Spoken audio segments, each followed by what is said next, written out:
The emergency beacon cut through the quantum communications network like a scream in the void. And within hours, every member of the Galactic Council knew that the Valari Confederation was dying. Ambassador Kier stood before the assembled council, Chambers with his forearms trembling and his respiratory slits, flaring in barely controlled panic as he projected the holographic images of his homeworlds, burning under the relentless assault of the Krath swarm-honored members. Kier began, his translator converting his whistling speech into standard galactic common. In 3 rotations, my people have lost 7 colony worlds and 4 billion souls to the swarm. The council chamber fell into heavy silence as the hologram showed Krath bioships descending on Valari, cities like locusts and the insectoid creatures pouring through the streets in an endless, chittering wave that consumed everything organic in their path. Council member Zethorn of the Pleiadian Concordat leaned forward on his floating meditation platform, and his 6 eyes, narrowed with concern but also with fear that he could not fully hide. "We grieve with you, Ambassador Kier," Zethorn said slowly. "But surely you understand our position, and the Krath have defeated every military force sent against them for the past 20 cycles. Then we are doomed," Kier said flatly, and his voice cracked with desperation. "My people will be extinct within 30 rotations unless someone helps us." The counselor from the Methane Collective released a burst of chemical signals that the translators rendered as resigned acceptance and spoke through her. "Breathing apparatus. Every species that has engaged the Krath directly has suffered catastrophic losses, and we simply do not have the military capability to stop them." Kier's primary arms clenched into fists, and he looked around the chamber at the dozens of species represented. There, as each of them avoided his gaze with shame written across their various alien features, "So the Galactic Council will simply watch as another civilization is wiped from existence," Kier said. Bitter Lixithorn shifted uncomfortably on his platform, and his long fingers drummed a nervous pattern against the control console. "There is one possibility," the Pleiadian said quietly, "though I hesitate to even suggest it." Every eye in the chamber turned toward him, and the tension in the air grew thick enough to taste the humans. Zethorn continued with obvious reluctance. A wave of shocked chatter and chemical signals rippled through the council, and several members immediately began voicing their objections. "You cannot be serious," the Methane Collective representative hissed. "The Deathworlders are barely civilized. They have been part of our community for only 30 standard cycles," another counselor added, with her crystalline body flickering with agitated colors.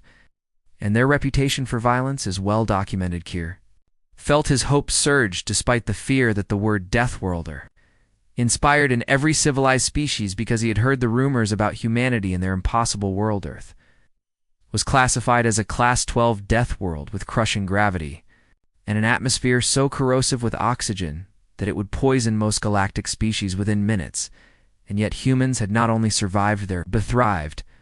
The planet's surface was covered in apex predators and toxic plants and weather systems that could level cities, and the humans had conquered it all through sheer stubborn determination and violence. "They are dangerous," Kier said carefully. "But are they not also warriors?" Zethorn nodded slowly, and his expression grave. "The humans have fought 3 border conflicts since joining the council, and won all of them decisively," he said. "Their tactics are unconventional and brutal by our standards, but effective. They also have no respect for proper military doctrine," the crystalline counselor objected. "And their soldiers show a disturbing willingness to die for their objectives, which is exactly what we need." Kier interrupted with sudden intensity. "A species that knows how to fight and is willing to do what must be done."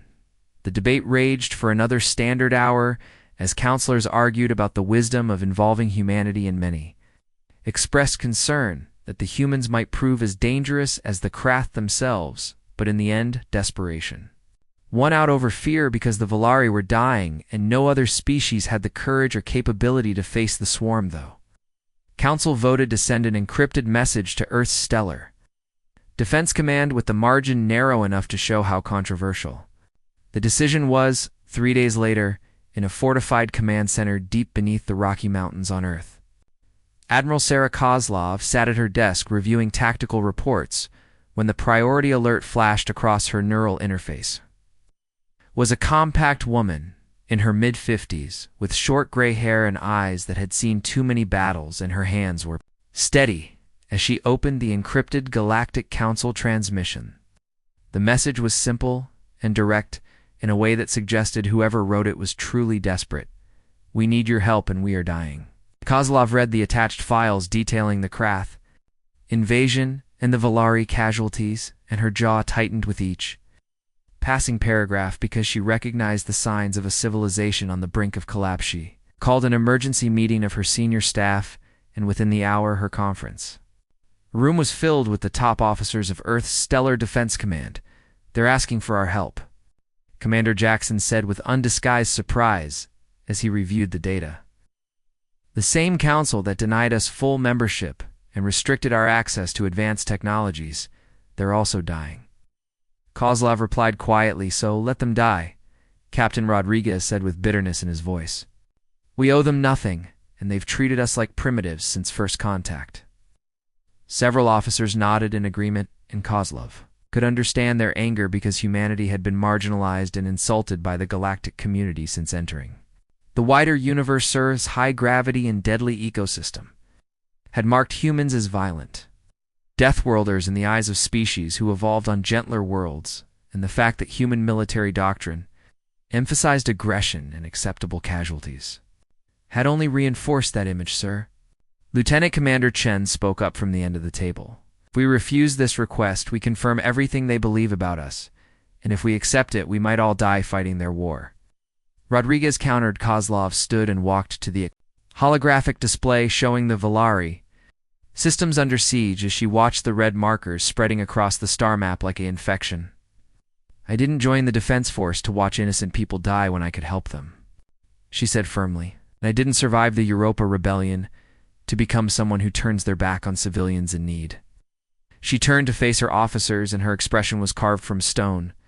"Besides, this is an opportunity to show the galaxy what humanity can really do," Kozlov continued. "We prove ourselves here, and we earn the respect we've been denied." Jackson leaned back in his chair, and a slow smile spread across his face. "When you put it that way, Admiral," he said, "how can we refuse the vote among her?" Senior staff was unanimous, and Kozlov immediately began issuing orders to mobilize the 3rd Expeditionary Fleet over the next 72 hours. Earth's orbital shipyards became a hive of frantic activity as warships were pulled from patrol duty and resupplied for extended combat operations. The fleet that assembled was impressive by human standards. 28 warships, ranging from fast destroyers to heavy cruisers, and each one built with the over-engineered redundancy that came from evolving on a planet where everything tried to kill Youth's flagship was the USS. Indomitable as a heavy battlecruiser bristling with railguns and missile pods in fusion. Drives powerful enough to pull acceleration that would turn most aliens into pasta. Kozlov stood on the bridge as the fleet prepared to jump, and she looked out at the formation of ships surrounding her helm. She said quietly, "Take us to Volari space, Admiral." The helmsman responded. Initiating jump sequence, the stars stretched and twisted as the fleet entered hyperspace and somewhere across the galaxy. Volari waited to see if the Deathworlders would answer their desperate plea. Kozlov settled into her command chair and began reviewing tactical data because she knew that the easy part was over, and now came the hard work of proving that humanity deserved its place among the stars. The journey would take 6 days, and she intended to use every hour preparing for the fight of their lives.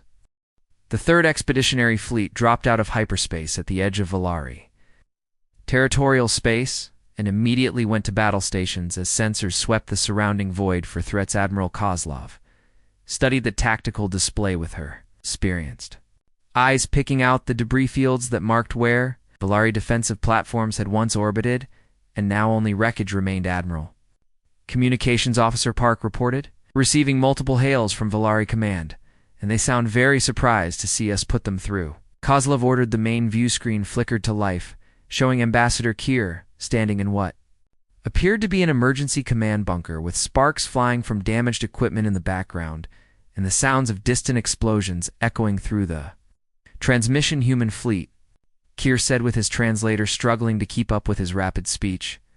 We did not expect anyone to actually come. Kozlov felt a flash of anger at that statement because it confirmed what she had suspected the Galactic Council had sent. Their distress call to humanity as a last desperate gesture. Without really believing anyone would respond, "We're here to help, Ambassador," she replied evenly. "What's your current situation, Kiers?" Forearms moved in what the cultural database identified as a gesture of overwhelming relief mixed with continued fear. "The Krath control 7 of our outer colonies and are advancing on our core worlds," he explained rapidly. "Our defense fleet has been reduced to 37 ships from an original strength of 200, and we estimate complete collapse within 15 rotations. Transmit your remaining fleet positions and all tactical data on Krath forces," Kozlov ordered. "This will integrate with your defensive perimeter." There was a pause, and Kier's breathing slits flared with what might have been hope or terror. "Admiral Kozlov," he said carefully, "the Council has authorized me to formally request that you take command of all military operations in this sector." Kozlov raised an eyebrow at that because she had expected to work alongside Valari commanders, not replace them entirely. "Your people are trusting a human with their survival," she said quietly. "We are trusting the only people who were brave enough or foolish enough to answer our call." Kier responded with brutal honesty. "Please do not make us regret it." The transmission ended, and Kozlov turned to her command staff. As they began receiving the flood of tactical data from Valari sources analysis, she demanded Commander Jackson pulled up a 3-dimensional star map showing Krath positions in red and Valari assets in blue, with the disparity making Kozlov's stomach tighten. "They're being systematically overwhelmed," Jackson said grimly. "Standard Krath tactics. Swarm a target with overwhelming numbers and absorb losses until the enemy runs out of ammunition or energy reserves. Valari doctrine appears to be defensive-focused," Lieutenant Commander Chen added. "Static defensive. Positions and energy shields with minimal maneuvering, which plays right into Krath's strengths," Captain Rodriguez observed. "They just keep coming until the defenses collapse." Kozlov studied the map for a long moment as her mind raced through tactical possibilities. "The Valari are fighting like they're trying not to lose," she said slowly. "But you don't win wars by not losing, and you win them by making the enemy hurt more than you do." "What are your orders, Admiral?" Jackson asked. Before Kozlov could respond, her communications officer interrupted with urgency in his voice. "Admiral, we have incoming," Park announced. A Krath bioships dropping out of hyperspace at multiple points around the system. Tactical display updated, showing dozens of red contacts, materializing as the swarm emerged from faster-than-light travel. "All ships battle stations," Kozlov ordered calmly. "Helm, bring us about to intercept bearing 273 Mark IV, sir. That's directly toward the largest concentration of Krath ships," the helmsman protested. "I'm aware," Lieutenant Kozlov replied with a thin smile. "Let's introduce ourselves properly." The Indomitable surged forward with her fusion drives burning at full power, and the rest of the fleet formed up in an aggressive spearhead formation in the bridge of the Valari command ship, Defender of Hope. Captain Thier watched his sensors with growing horror as the human fleet accelerated toward the Krath. Swarmed there, charging directly at the enemy. His tactical officer said with disbelief clear in his whistling voice, "This is suicide. Perhaps the humans don't understand Krath tactics." Thayer suggested, though he had read the intelligence reports on human warfare and doubted they were that. It's foolish. Or perhaps they understand something we don't. His first officer replied quietly. The human fleet crossed into weapons range, and suddenly space lit up with the distinctive blue-white streaks of railgun fire. Kinetic projectiles traveling at significant fractions of light speed slammed into Krath. Bioships with devastating effect and the organic vessels that could regenerate from energy weapon damage simply tore apart under the physical impacts by the ancestors. Thier breathed as he watched 3 Krath ships disintegrate under the human barrage. They are using primitive kinetic weapons. Primitive, but effective. His tactical officer corrected with awe in his voice. The Krath swarm adapted quickly, as they always did, and began dispersing to make themselves harder to target while launching clouds of biomissiles that could track and home in on enemy. Ship standard galactic doctrine called for evasive maneuvers and relying on energy shields too. absorbed the impacts, but the human fleet did something unexpected. They accelerated even harder. The Indomitable pulled 9 gravities as she maneuvered in Kozlov. Felt the pressure of the acceleration even through her command chair's compensation. Field point defense engaging. The weapons officer called out as automated. Railguns began tracking and destroying incoming biomissiles with streams of hypervelocity projectiles. The fleet formation shifted and flowed like a school of predatory fish, and each ship covered its neighbors while maintaining devastating offensive fire. The Krath bioship managed to get close enough to attempt a boarding action and launched organic pods filled with warrior drones toward the destroyer USS Relentless reports enemy. Boarding attempt. Communications Officer Park announced, "Tell them to handle it," Kozlov said, without taking her eyes off the tactical display aboard the Relentless. Captain Morrison grinned as the Krath boarding pods attached to his hull and began burning through the outer armor marines to breaching points. He ordered, "And remind them that these bugs bleed just like anything else."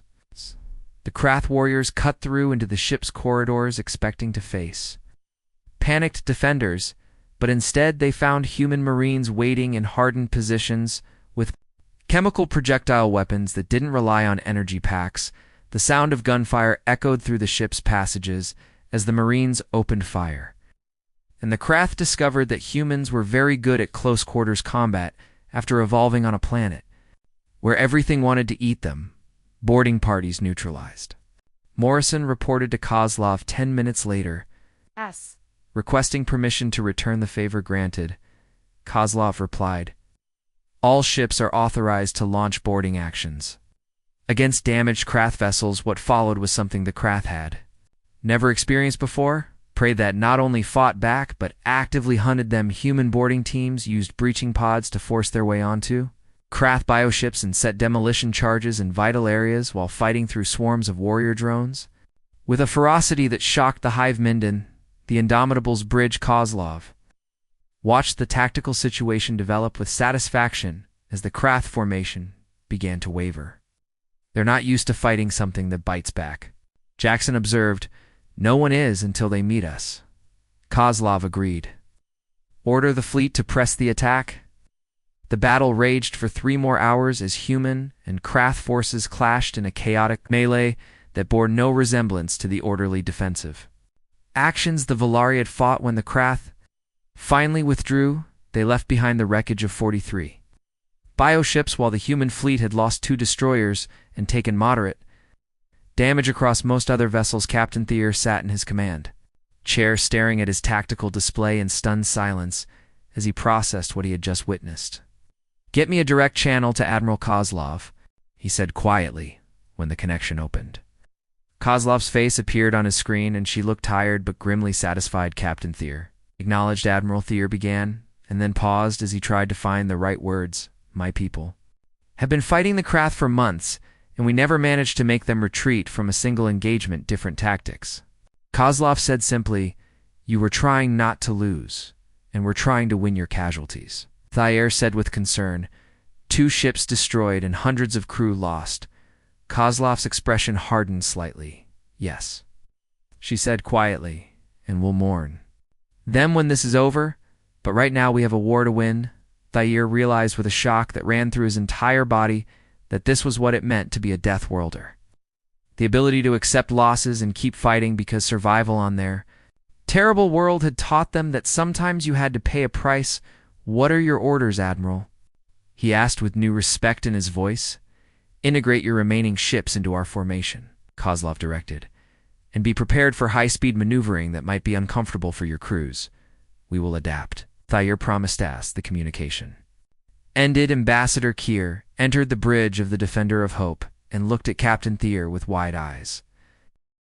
The news of the human victory spread through Volari space faster than light itself, and for the first time in months.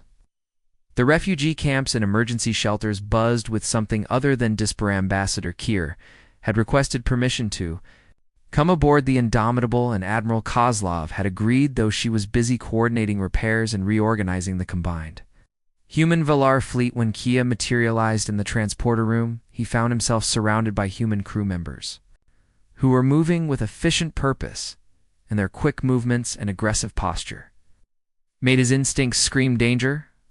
Young Lieutenant escorted him through the corridors, and Kier couldn't help but notice how cramped everything was compared to Valari's ships, as the gravity was also noticeably stronger than what his people considered comfortable. "Your ship maintains Earth-standard gravity," Kier observed while trying not to show how much the extra weight bothered him. "Yes, sir," the lieutenant replied cheerfully. "The Admiral figures if our enemies board us, the heavy G will slow them down while our people are used to it." Kier felt a chill run down his spine because that kind of thinking, turning your own ship into a weapon, was exactly why civilized species feared Deathworlder's lieutenant brought him to the Admiral's ready room where Kozlov sat reviewing tactical displays. With Commander Jackson and Captain Rodriguez ambassador, Kozlov greeted him while gesturing to a chair that had been modified with cushioning for Valari physiology. "Thank you for coming. Thank you for answering our call," Kier replied as he settled into the chair with relief. "I wanted to see the ship that defeated the Krath. We didn't defeat them," Kozlov corrected. "We won one battle and the war is far from over." Jackson pulled up a star map showing Krath movements over the past standard day. "They're regrouping," he explained, "pulling forces from their other fronts to mass against us." "How many ships?" Kier asked, though he wasn't sure he wanted to know the answer. "Best estimate is 300 bioships," Rodriguez said flatly. "They'll hit us within 48 hours. Kier felt his breathing slits constrict with fear because 300 Krath ships could overwhelm even this miraculous human fleet. "We cannot possibly survive against those numbers," he said quietly. "Not if we fight defensively," Kozlov agreed. "Which is why we won't." She manipulated the holographic display to show a region of space about 3 light-years from the current Valari defensive line. "This is where the Krath are staging their forces," she explained. "Intelligence from your scout ships shows they're gathering here before jumping to hit your core worlds. You want to attack them while they're assembling," Kier said with dawning understanding and horror. "Exactly," Kozlov confirmed. "We'll hit them before they're ready and disrupt their coordination." "That's insane," Kier protested. "You'd be jumping directly into the middle of their fleet." Jackson smiled in a way that didn't reach his eyes. "Welcome to human military doctrine," he said. Over the next day, the combined fleet prepared for what every Valari officer privately believed would be a suicide mission. Captain Dyer worked alongside human tactical officers to integrate Valari ships into the attack formation, and he was constantly amazed by how casually the humans discussed acceptable loss rates. "We're projecting 30% casualties in the initial assault," a human lieutenant said while reviewing the battle plan. 30%. The ear repeated with shock. "And you consider this acceptable?" "We consider it worth the cost if we can cripple their staging operation," the lieutenant replied. "Would you rather wait for them to attack at full strength and face 50% casualties?" Defending Thier had no answer to that because the mathematics were brutally clear, even if they violated every principle of civilized warfare. Fleet jumped into hyperspace in 3 waves, with the fastest ships going first to draw Krath. Attention followed by the heavy cruisers, and finally the carrier groups with their fighter complements. When the Indomitable dropped out of hyperspace directly in the middle of the Krath staging area, Kozlov felt a moment of savage satisfaction as her sensors registered the surprise rippling through the hive mind's formations. "All ships weapons free," she ordered calmly. "Target the largest concentrations and fire at will." The human fleet opened up with everything they had, and space became a storm of kinetic rounds and missile trails, and the flash of exploding bioships. Krath responded with characteristic speed and overwhelming numbers, but they were caught in the middle of their assembly, with ships scattered and coordination disrupted. "Multiple contacts closing on our position," the tactical officer called out. "Krath warrior ships attempting boarding formation." "Let them come," Kozlov said. "All ships prepare to repel boarders." Krath had learned from their previous encounter, and this time they came in overwhelming numbers, with dozens of boarding pods launched at each human ship. Board the heavy cruiser USS Thermopylae. Sergeant Major Maria Santos led her Marine platoon to defensive positions as the sound of cutting torches echoed through the hull. "Remember your training," she called out to her troops. "These bugs are tough, but they bleed, and anything that bleeds can die." The Krath warriors burned through and poured into the corridor in a chittering wave of claws and bioacid, Weapon Santos opened fire with her squad in the corridor. Became a killing ground as human weapons designed for their deadly homeworld. Proved equally effective against alien invaders. The Krath had evolved on a world where they were the apex predators, but humans had evolved on a world where they were prey that learned to hunt back the close quarters. Battle was brutal and vicious.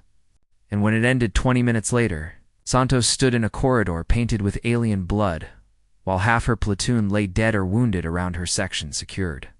She reported to her commanding officer.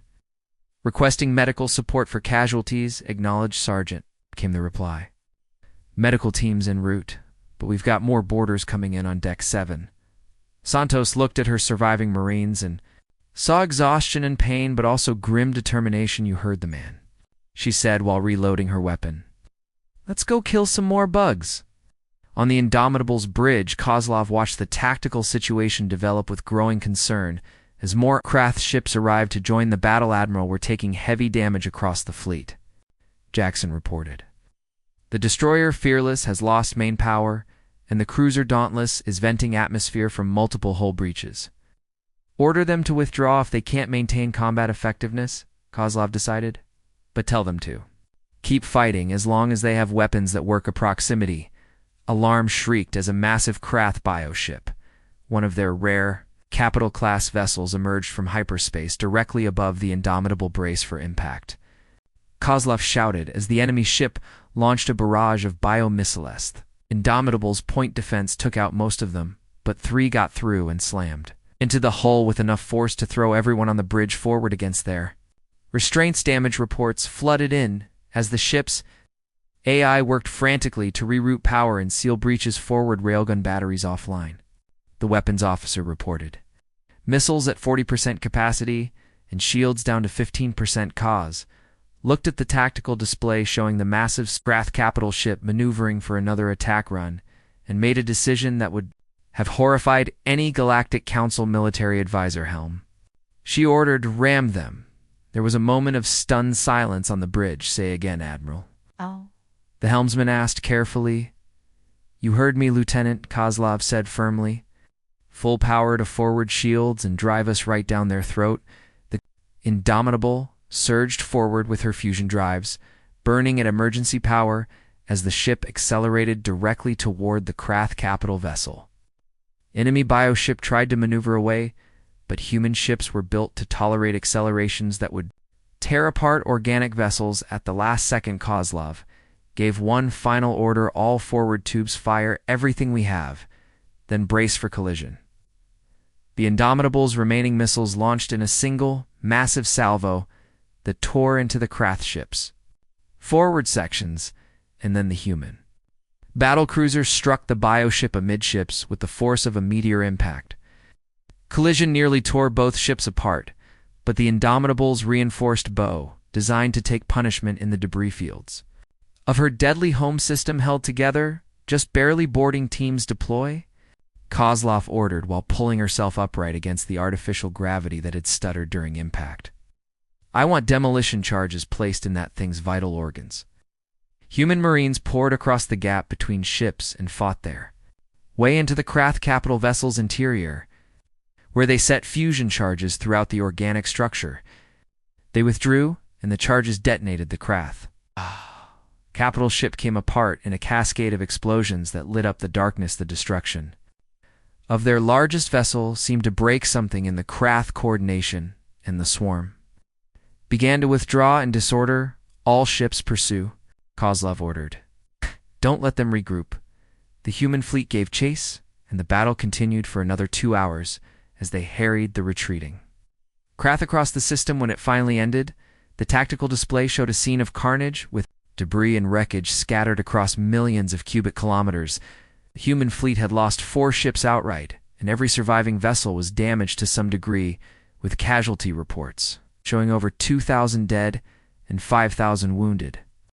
News of the human victories spread across the galaxy like wildfire, and suddenly every species that had dismissed humanity as primitive.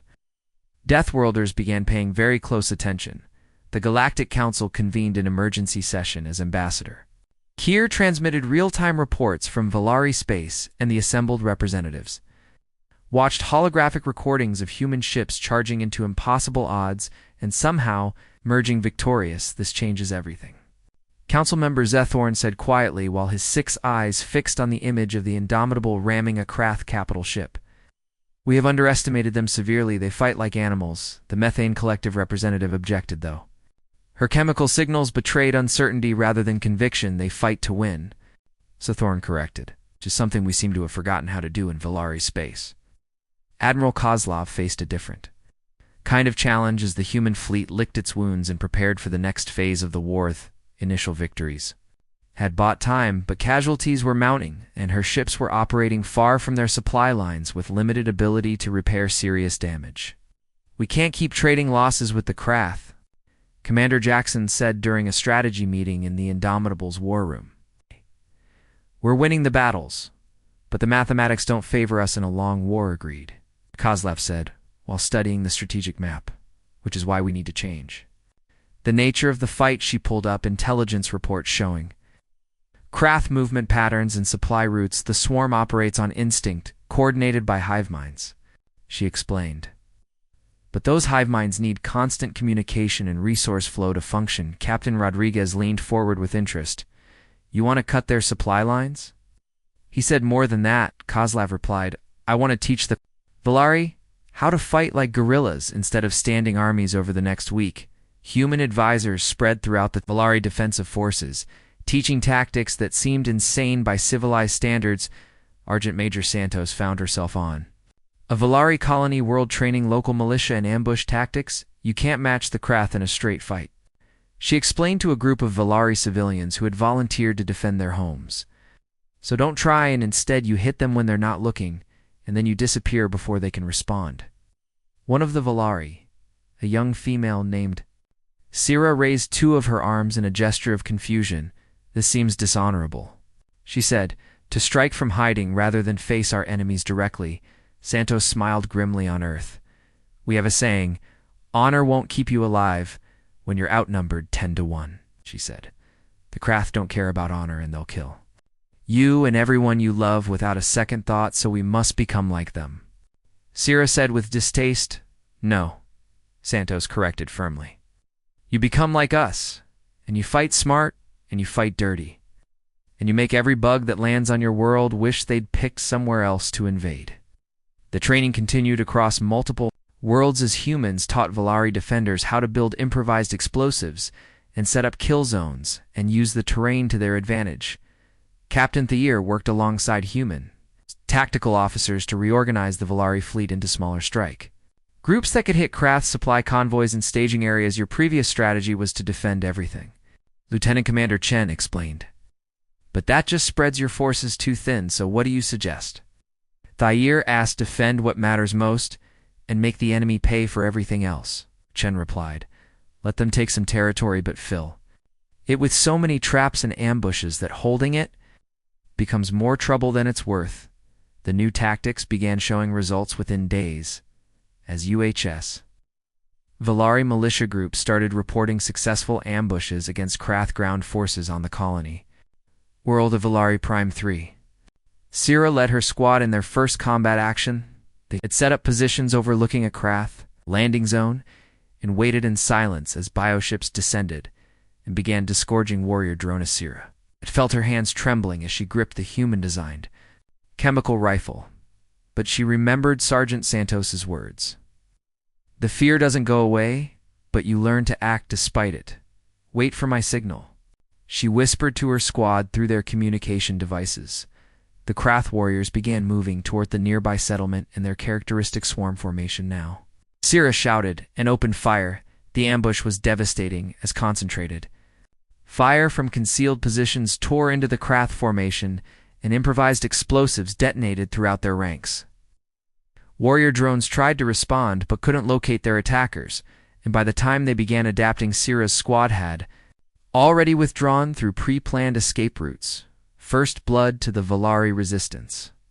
Sira reported to command with fierce pride in her voice. Similar stories came in from across Valari space as civilians who had been cowering in fear discovered that they could fight back effectively when using human tactics, but the Krath were learning 2-3 weeks after the human fleet's arrival. Admiral Kozlov.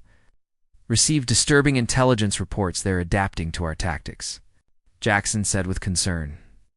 The hive mind is coordinating better, and they're starting to counter our maneuvers evolution in action.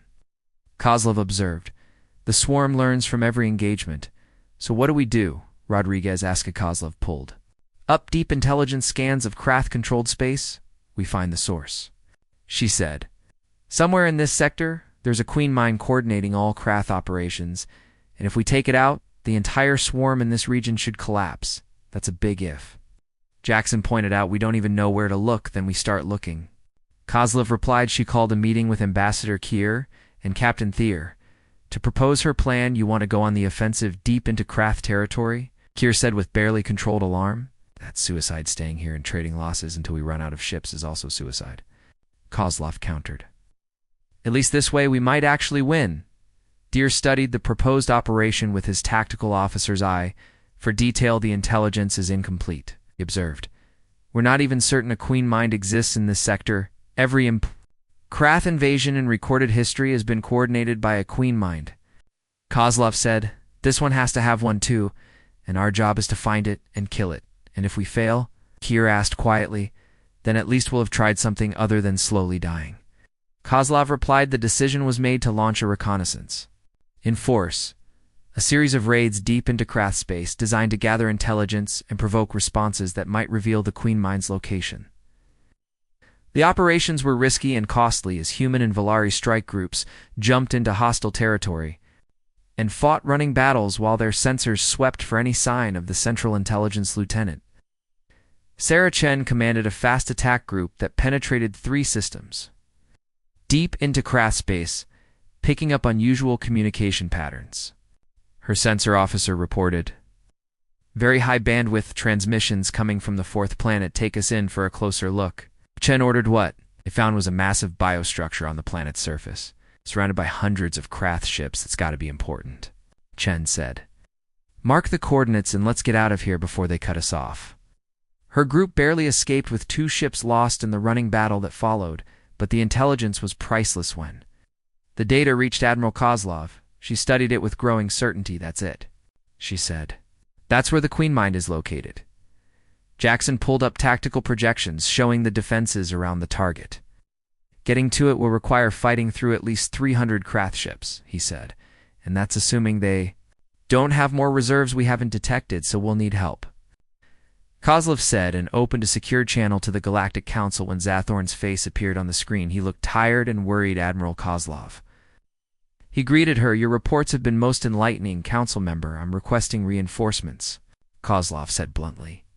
We've located the Krath command structure, but we can't reach it with our current forces. The Council has been debating this very issue, Zathorn replied.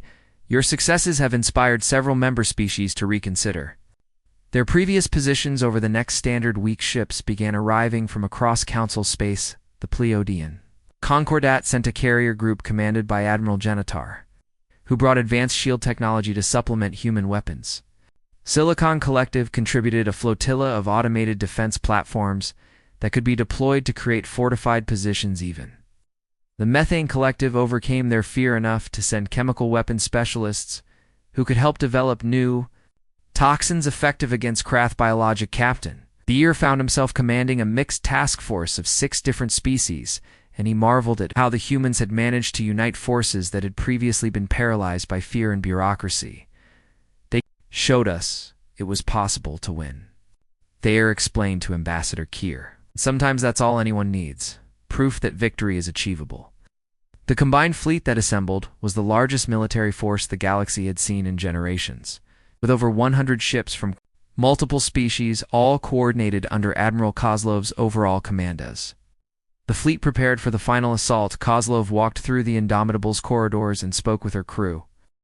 The combined fleet dropped out of hyperspace into a storm of violence as the Krath defenses immediately opened fire with everything they had. Admiral Kozlov stood on the Indomitable's bridge watching the tactical display light up with hundreds of red contacts representing enemy ships. All ships engage at will, she ordered calmly, though her heart was racing. Fighter groups advance and clear a path for the heavy units. Space became a maelstrom of fire and death as human railguns and Pleiadian energy weapons and Silicon Collective drones all unleashed. Their fury on the Krath swarmed. The battle was nothing like the orderly engagements described in galactic military textbooks, as ships from 6 different species fought with 6 different tactical doctrines, somehow coordinated by the humans into a coherent assault. Captain Thier commanded the Valari contingent on the fleet's left flank, and he found himself fighting alongside a Pleiadian cruiser whose captain communicated through musical tones, "Your species fights with remarkable courage." The Pleiadian captain sang through the translator, "We learned it from the humans," Thayer replied while watching his tactical display. "They taught us that survival is worth any cost." The Krath threw wave after wave of bioships at the attacking fleet, but for every allied vessel they destroyed, 2 of their own fell to the combined firepower. "They're starting to falter," Commander Jackson reported from his station. "The swarm coordination is breaking down. They're not used to facing organized resistance on this scale," Kozlov observed. "Press the attack, and don't give them time to adapt." But the price was terrible, as ship after ship fell to Krath weapons, and the casualty reports mounted with horrifying speed.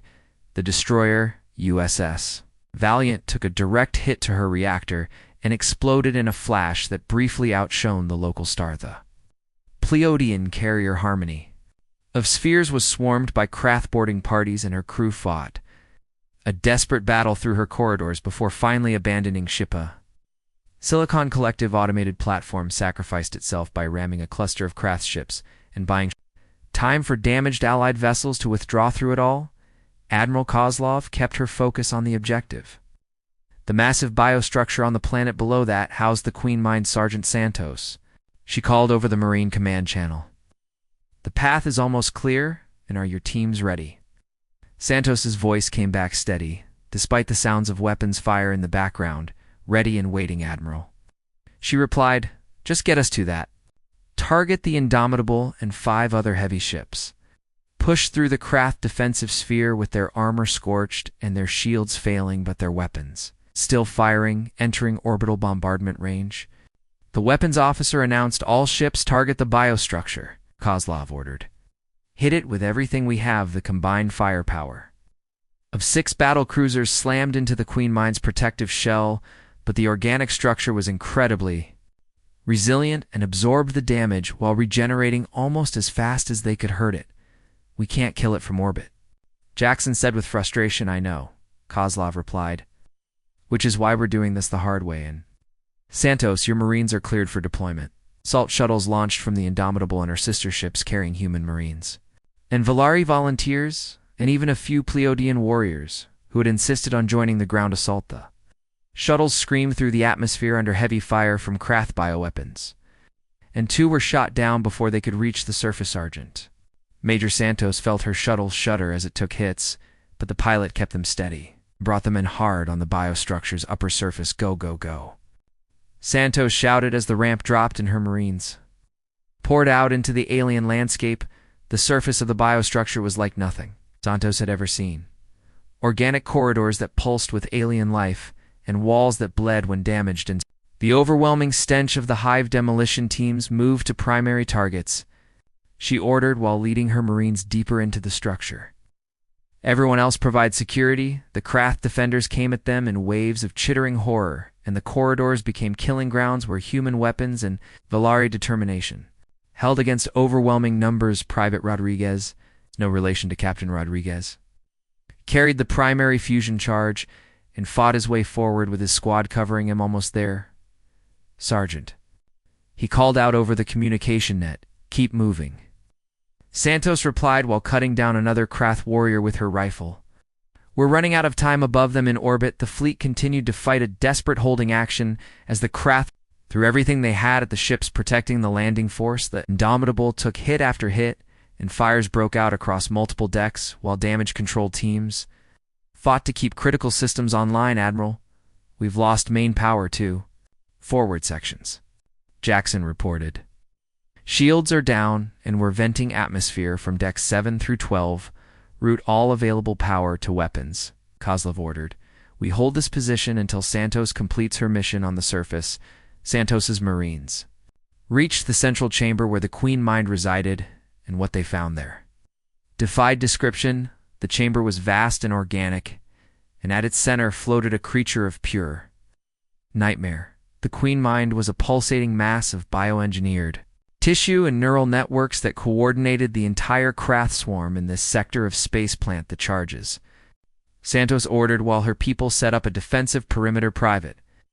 Rodriguez and his team began placing fusion warheads around the chamber while Krath warriors poured in from every entrance in a desperate attempt to stop them. The fighting was brutal and point-blank as Marines held the line with their lives. Rodriguez finished setting the last charge and activated the timer charges set. He called out, "We have 5 minutes to get clear. All teams fall back to extraction point." Santos ordered the withdrawal was a running battle through the biostructure's corridors as the Marines fought their way back toward the surface while the Queen Mind's death throes sent the entire Krath force into a frenzy of Santos's. Squad was the last to reach the extraction zone, and she counted heads with growing horror as she realized they had lost more than half their people command. "This is Santos," she reported. "Charges are set and detonating in 90 seconds, and we need immediate extraction. Copy that, Sergeant," came the reply. Shuttles inbound. The shuttles came in under heavy fire, and Santos literally threw her surviving Marines aboard before jumping in herself as the pilots pulled up and burned for orbit. 10 seconds to detonation. Someone counted down over the radio. Santos watched through the shuttle's rear cameras as the biostructure below them began to glow with an ominous light. The fusion charges detonated simultaneously, and the Queen Mind's entire structure vanished in a ball of nuclear fire that lit up the planet's atmosphere. The death of the Queen Mind sent a psychic shockwave through every Krath organism in the sector in orbit. The attacking bioships suddenly lost all coordination and began drifting aimlessly, or attacking each other in confusion. The swarm is breaking apart, Jackson shouted with exhausted triumph. "They've lost all organized behavior." Kozlov slumped in her command chair and let out a breath. She hadn't realized she'd been holding all ships. "Cease fire." She ordered, "Begin search and rescue operations." For survivors, the battle was over, but the cost had been devastating. The 100 ships that had entered the system, only 63 remained combat effective and casualty. Reports showed over 15,000 dead across all species. The Indomitable herself was barely functional, with entire sections open to space, and her crew working frantically just to keep life support online, but they had won over. The next week, the combined fleet worked to secure the system and eliminate scattered Krath resistance while rescue teams searched the wreckage for survivors. Ambassador Kier came aboard the Indomitable to find Admiral Kozlov in the damaged ship's medical bay where she was visiting wounded crew members. "Admiral," Kier said with all 4 of his arms extended in the Valari gesture of deepest respect, "on behalf of my entire species, I thank you for what you have done." Kozlov looked around at the rows of wounded humans and Valari and Pleiadians, all suffering together. "Thank them," she said quietly. "They're the ones who paid the price." News of the victory reached the Galactic Council and triggered an emergency session as the implications became clear. "The humans did what we could not," Council member Zethorn said to the assembled representatives. "They faced an enemy that terrified us, and they won at terrible cost." "Did the Methane Collective?" representative observed. "Yes," Zethorn agreed. "But that is the nature of war, and these Deathworlders understood what we had forgotten, that some things are worth dying for." The Council voted unanimously to offer humanity full membership with all rights and privileges and access to technologies previously restricted and a permanent seat on the Security Directorate. When the official notification reached Admiral Kozlov, she was on the bridge supervising repairs. "They're offering us everything we've been asking for since we joined the galactic community," Commander Jackson said with satisfaction, "and all it took was proving we could do what they couldn't." Kozlov replied with a hint of bitterness. 3 weeks later, a formal ceremony was held on Valari Prime to honor the fallen and recognize the Allied Victoria. Kozlov stood before the assembled dignitaries, wearing her dress uniform, which bore new scars to match her ship.